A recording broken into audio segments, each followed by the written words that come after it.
What's going on, everybody? So I just rewatched Once Upon a Time in Hollywood. I did a Quentin Tarantino run through a few months ago in preparation for this film, and I have not been able to revisit it since. But tonight was the night. I've been studying script writing, and of course, Quentin Tarantino being possibly the greatest script writer of all time, in my opinion. I've been watching and reading a lot of his stuff, and it just inspired me to want to rewatch this. Now, when I saw this in theaters, I was a pretty big fan of it, although I did find it to drag at times. And I was really curious to go back and rewatch it this time, knowing the parts and knowing what was to be expected, because the trailer, of course, as always, paints things in different lights. And so you think there's going to be more Al Pacino, you think there's going to be more Luke Perry, you think there's going to be more of these characters, there's going to be more Sharon Tate, there's going to, she's going to have more lines, and so you start to paint this picture in your head, and then when you go and things are not playing out like that, it can hurt your experience. But that all being said, so I went back into this knowing what to expect, I suppose. And I'm going to tell you what, man, I loved every single second of this film this time. I just got it this time from opening frame to close. I was fully in it. I was 2 hours and 40 minutes or whatever it is. It flew by for me, and I just adored this fucking movie, and it is now one of my favorite Quentin Tarantino movies. It's always hard to rate his movies for me because I love his shit so much. Outside of Jackie Brown, which I've just never been able to get into, no matter how many times I watched it. I keep thinking I'm going to have that reaction eventually with Jackie Brown like I had tonight, where it's like, oh my god, I finally get it. Yes, I love this movie now. But Jackie Brown just has never clicked for me, and I just honestly don't think it ever will, and that's okay. So I had already done a review on this, but it was spoiler-free. Fuck spoiler-free. Spoiler-free reviews are not fun for me. I do them because when something's brand new, I don't want to put spoilers out there. And, I do it because I want to let you guys know. But spoiler discussions are where it's at. You can actually talk about the movie. You don't have to worry. Some guy's going to be like, oh, I think that's a spoiler. And now you're an asshole because you've ruined the movie for me. And I'm like, a basic plot synopsis of the first 10 minutes is spoiling the movie for you? Okay. I mean, don't watch a review if you don't want to know literally anything about a movie. So that all being said, so this, of course, is Quentin Tarantino's love letter to Hollywood yet again, but this one is wearing it heavily on its sleeve this time. You can look at his influences and the types of movies that he makes, whatever genre piece that he picks, whether it be the Western with Django or the World War II film with Inglourious Basterds, so on and so forth. But this one is actually set in Hollywood during the heyday of Quentin's love and appreciation for cinema. So this was that film that he was destined to make eventually. And I'm honestly surprised that this isn't his swan song. With his whole 10 film limit that he has, this being the 9th, this is a really interesting send-off picture for him. Just kind of writing that one last letter to the town he loves so much, from all the pictures and all the stuff that was brought to his life. I came into it because of you guys, and I left kind of honoring you guys. And we'll see if he does really stop there. Maybe he'll continue to write and let other people direct. Maybe he'll go over to plays. Maybe he'll make his triumphant return. I remember Luc Besson saying that he was going to do that, and he's made tons of pictures past his 10th movie. So we'll see what happens with that. I obviously hope that doesn't happen, but at the same time, if he's going to go the way of a John Carpenter and he's going to start making a Ghost of Mars or a Ward or something like that, then yeah, I don't want to ever see Quentin Tarantino make The Ward. Could you imagine watching Quentin, as much as I don't care for Jackie Brown, it ain't the Ward. Like, there's definitely a good amount in the movie to like at the bare minimum. And man, wow. Anyway, so you've got Leonardo DiCaprio and Brad Pitt starring in a movie side by side together, directed and written by Quentin Tarantino. I mean, when I heard that initially, I was just like, dude, sign me the fuck up. This is going to be my favorite movie of the year. And now that I've seen it the second time, and as much as I love it, man, I don't know what my favorite movie of 2019 is, but this is up there for sure. Like, high up there now. So I don't know if it's number one, but it's high. It's high. And then, this Rick Dalton is the aging movie star, and throughout the movie, it's just him kind of coming to terms with that, and old men in Hollywood still trying to have relevance, like Quentin Tarantino, like Brad Pitt. It's kind of just like, metaphorical for kind of where he's at in his career. He's towards the end of his career, so to speak. I mean, I don't think he's going to stop, but, Brad Pitt's in his 50s now. Looking sexy as fuck. Dude, the dude's just as fucking good looking and sexy in this movie as he was 20 years ago. So I don't think he has any issues right now. But, I mean, he's getting older. You can see it in his face. You can see it in everything. And it's a bummer. It's always a shame to watch these sex symbols, these people who will forever remain beautiful because of celluloid, because of film. But to watch them in real life kind of waste away, so to speak. And it happens to all of us, of course. I mean, if you don't think it's going to happen to you, you're fucking lying to yourself. Just, it is part of the life process. You get old, and this movie really does a good job of addressing that, but of course in a very Quentin Tarantino way. This movie definitely has Quentin Tarantino written all over it in a lot of places, but this is his most subdued and most refined film. I would say Inglourious Bastards would be second. They'd be pretty close to one another, because it's a slower picture. Not that he ever really makes action pieces. His films are dialogue heavy. They're long. They can be slow paced. Man, I got a cough right now. I don't know what the hell's going on. But yeah, I just feel like this is his slowest picture. But man, knowing my experience the first time, I can say that. Having watched it this time, I was so engaged throughout the entire movie that I don't know, it never felt slow to me. But I absolutely understand, because of my first viewing, why somebody would think that. But man, it just did not happen this time. So Cliff Booth, I mean, what a great character. What a fantastic, memorable, just incredible character. Almost said fantastic twice there. You guys caught it. I'm glad I caught it before I fully said it. But he really is just a fantastic character. He's like two fantastics. So he deserves that. And now the whole, I don't know, there's always controversy in nowadays. Everyone's outraged about everything.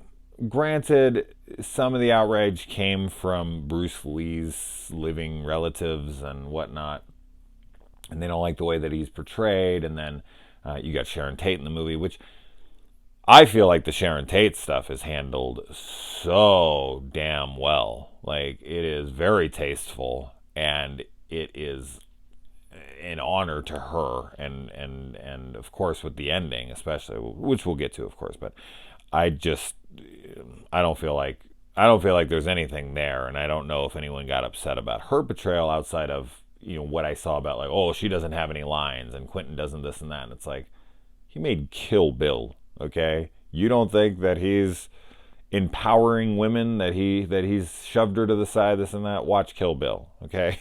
If you think he's being sexist or something ridiculous, you haven't been watching his movies very much. Although I'm sure they'll say, like, oh, he beats her up. Who knows? Fucking people of today. They're out of control. Now the hippies. The hippies. Of course, we've got the Manson family in this, and we have got the woman who seduces Cliff Booth into coming to the Spawn Ranch, and that is Pussycat.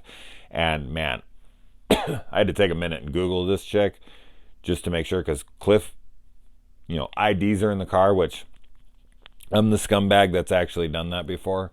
So I actually laughed out loud the first time I saw it, and I laughed just as much as this time around, because it's just, memories and funny to me. It's like, and I'm going to need to see some ID for real.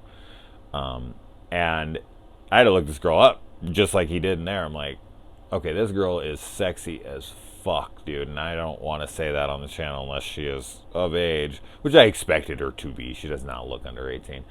She's 25, so we're not even close on that. But man, she is just adorable in this movie. Every single silly thing that she does, I was like, oh my god, you're just so fucking cute. All of her like pouty lips, and the way she hitchhikes, and the way she bends over that car, and that's not so cute, that's fucking sexy, but you know what I'm getting at. She's unreal, man. She's so cute.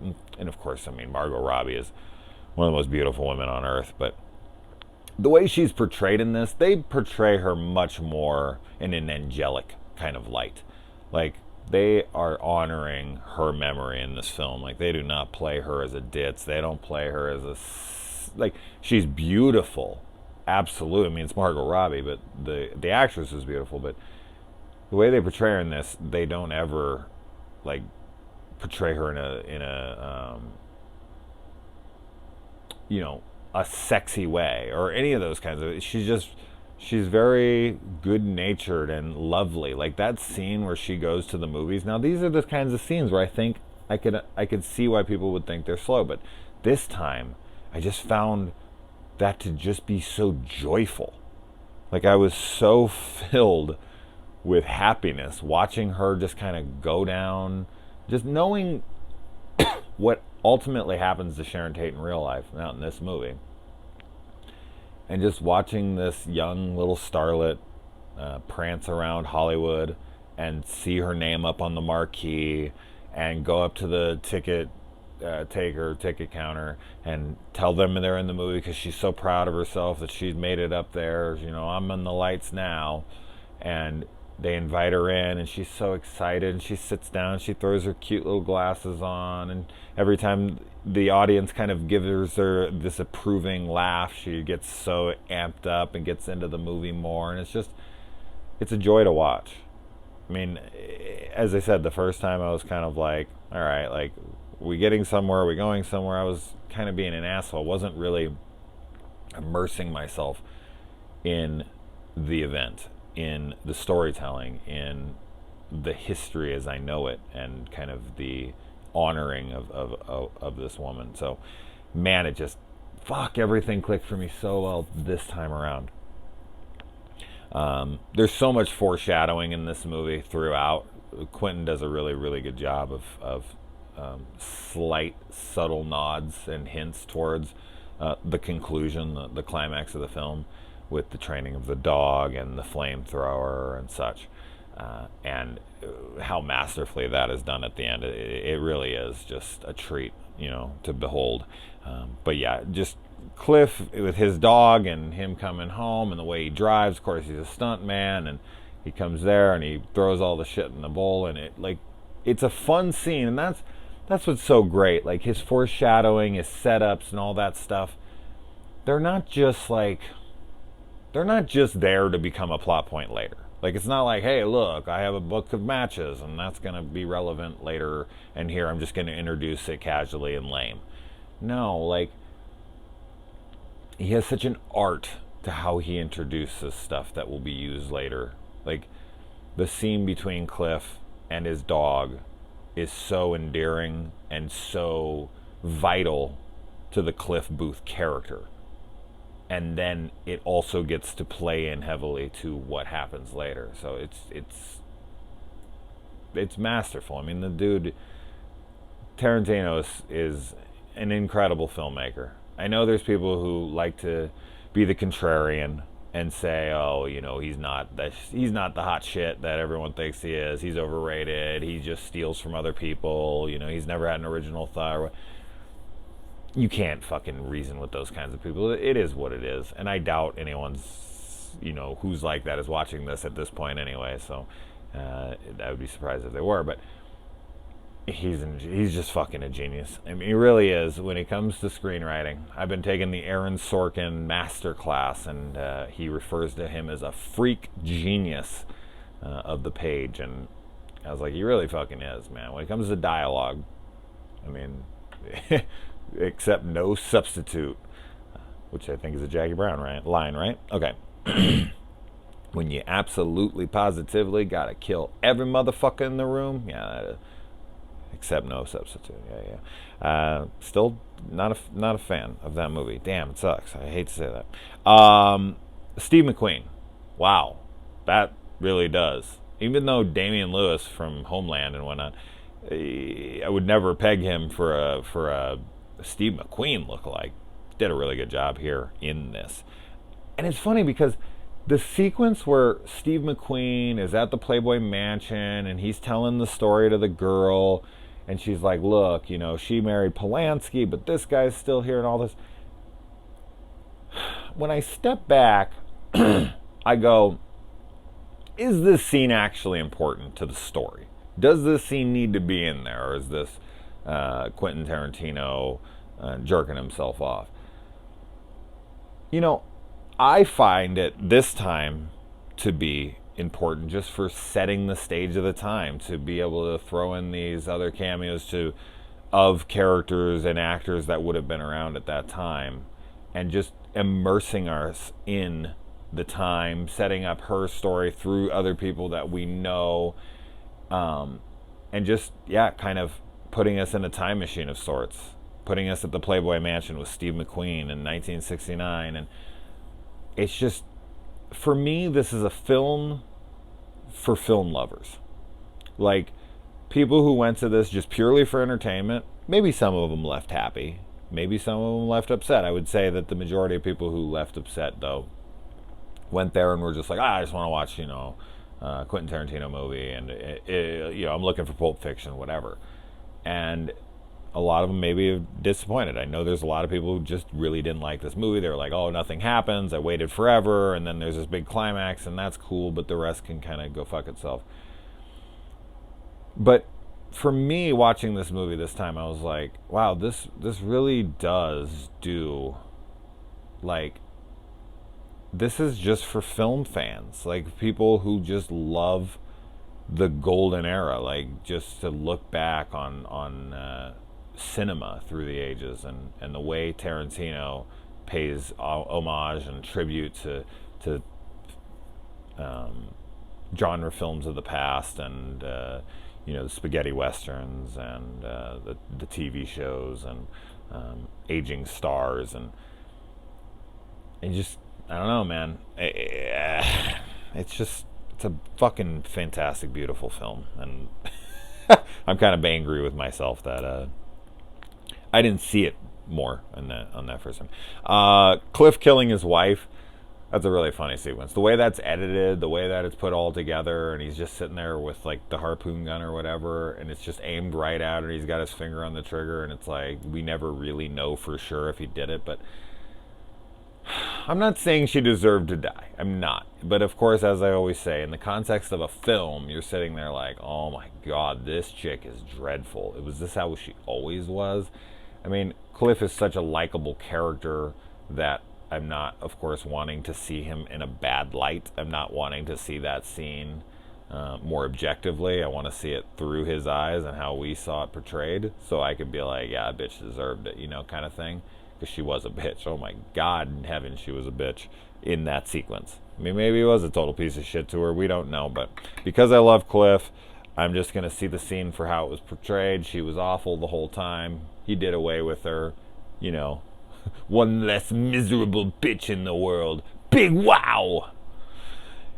I will fucking be so proud of you if you have any idea what movie that's from. I'll tell you here in a second, but you are amazing if you have any idea what the hell that was. That is Steven Dorff's Stephen Dorff, not Dwarf, Botched. That's not Stephen Dorff saying that line, but if you haven't seen Botched, do yourself a favor. Fucking fantastic. Fucking fantastic. Go in blind, please. And the Bruce Lee fight, really fun stuff. Just funny, where he talks about Cassius Clay, and he's like, this big talk, and they go at it, and he throws him into the car door. That's so funny. And of course, we got the Kurt Russell cameo. We got the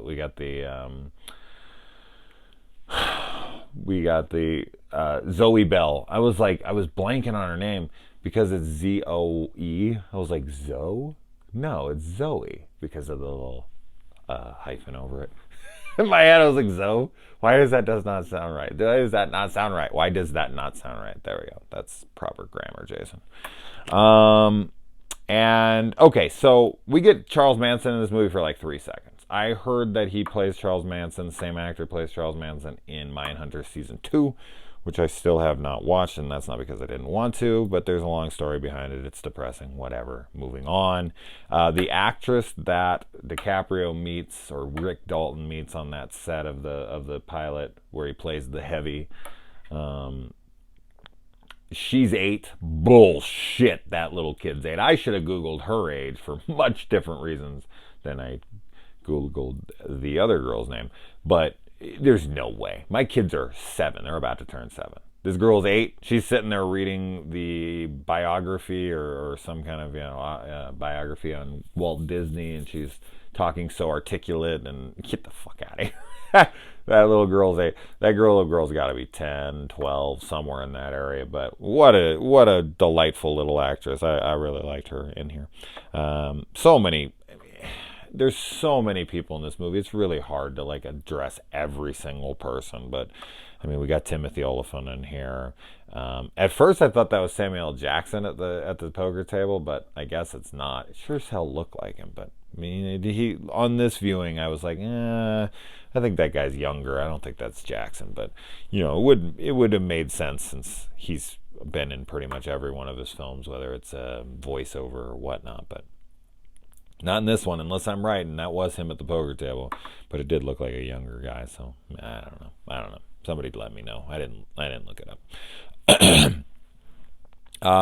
Good amount of feet in this movie, to be expected. With Tarantino, you got Sharon Tate's up on the seat in the theater, and then you've got Pussycats up on the windshield of the car. So to be expected.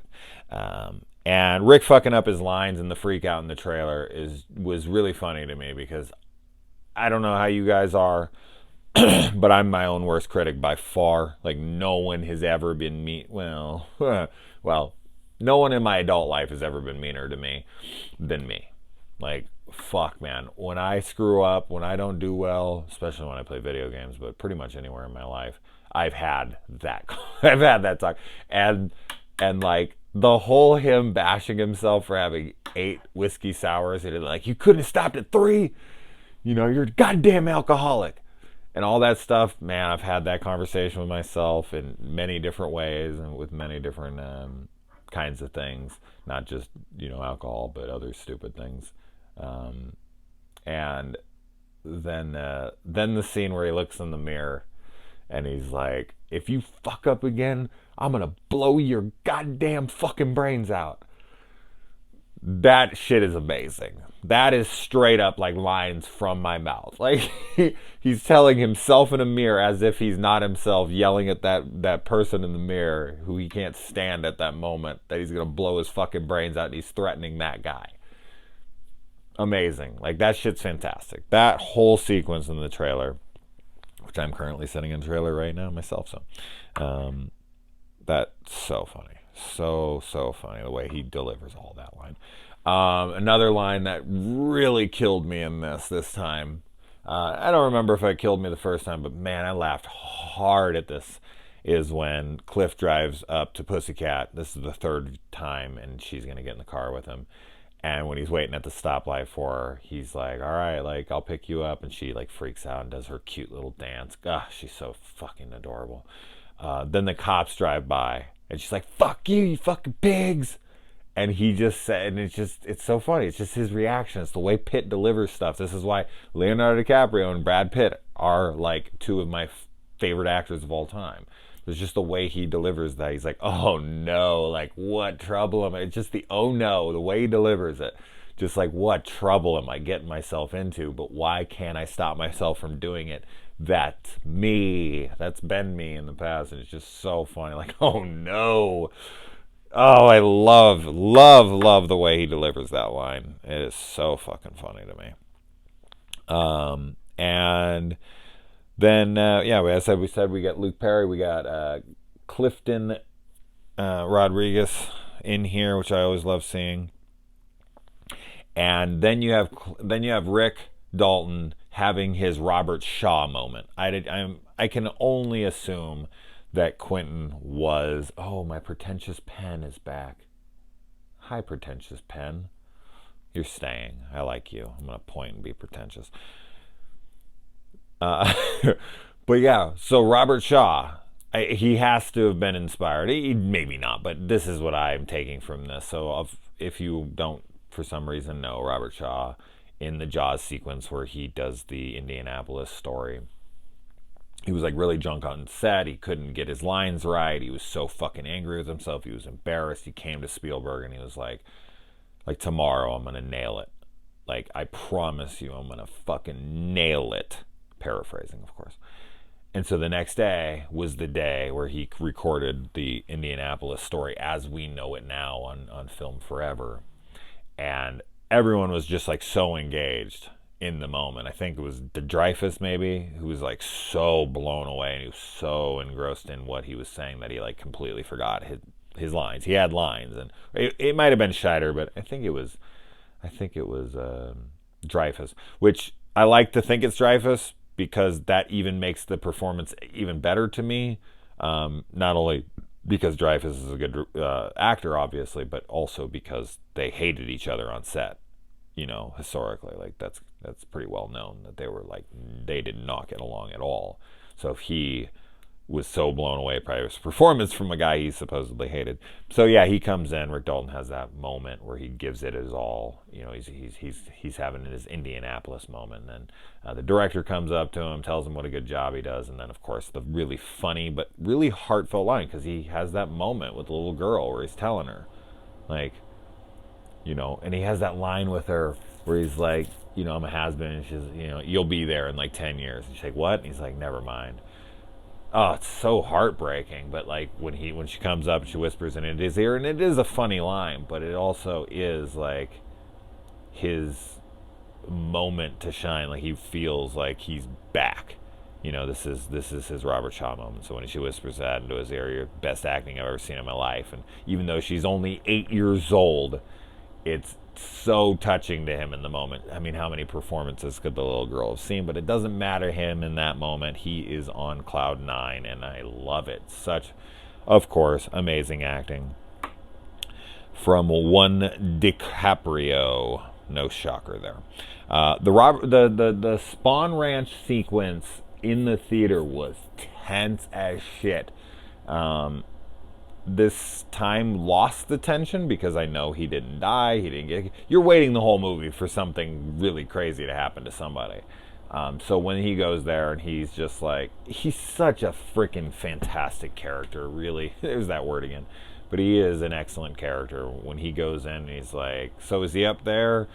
And he's like, you know, I'm just going to go check it out for myself. And he like walks up and he's like, you know, bangs on the screen door. Yeah, and this ain't gonna stop me. He's just so cool. He's just like the epitome of cool in this movie. He's cooler than he was in Cool World, and he was cool in Cool World because that was in the title. But yeah, he just, man, I really hope he wins for Best Supporting in this movie.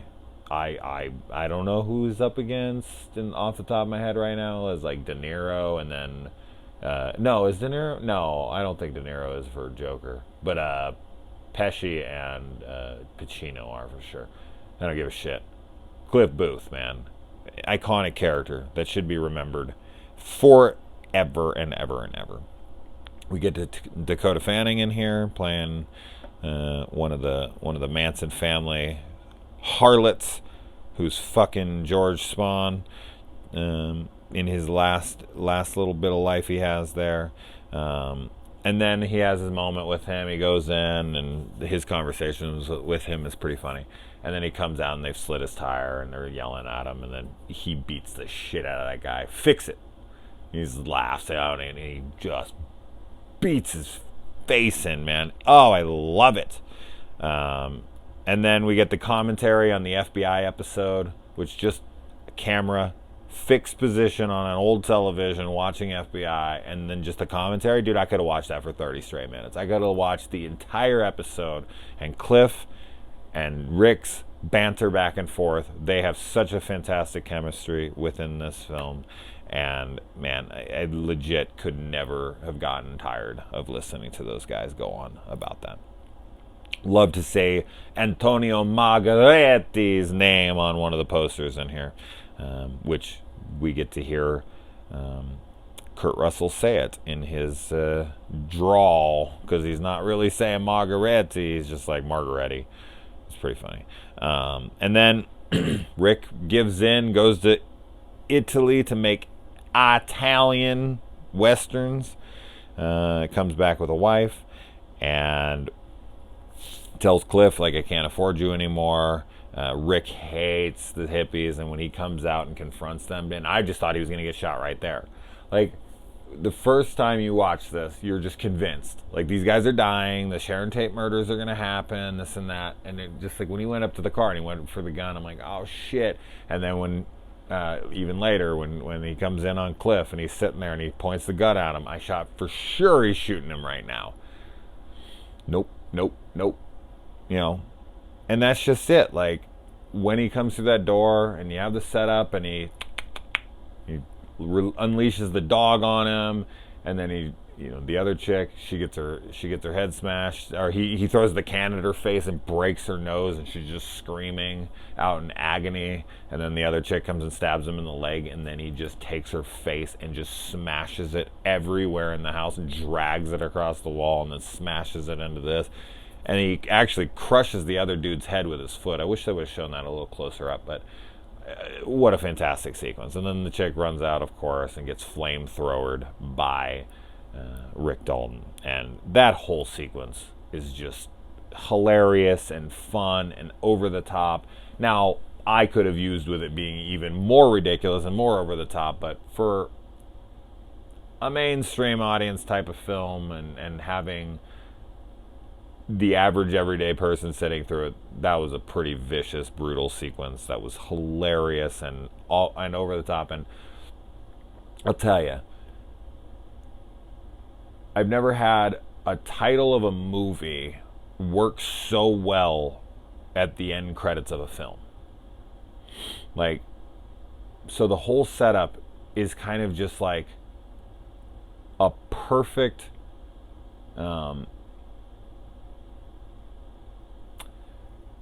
it's like a perfect way to illustrate Quentin Tarantino's filmmaking, his writing style, and everything. And it's just like, this is fiction, this is my fantasy, and I will write it however the fuck I want to write it. Like, yes, I know that Hitler killed himself, at the end of the war with his girlfriend and all that. Like, I don't give a shit. Not my movie. I write whatever I want to write. And when it comes to people like that, when it comes to a Hitler, nobody gives a shit. Shoot him in the face, get a Tommy gun and shoot him in the fucking face, or whatever gun that was.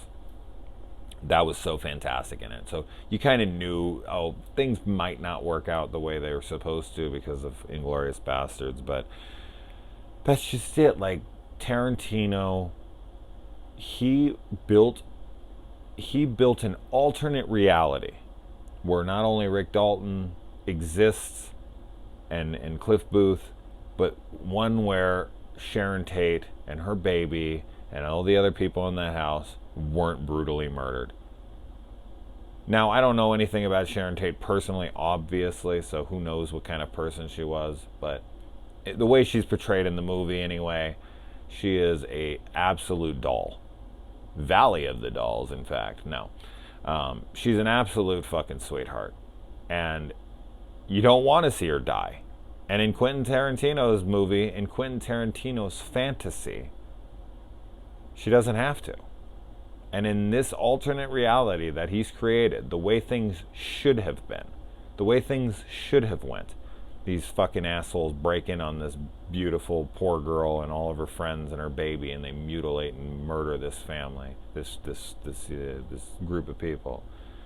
It's horrible. It's horrendous. It's not what you want to happen. Now, I wish that the hippies didn't have to be, the Manson family didn't have to be like that, and they would have also had a good life, but you know what they've done, and you want retribution. And in Quentin Tarantino's fantasy world, he gets to go back in time and punish these guys in the way that we would have wanted to see, because he can't take back what happens in real life.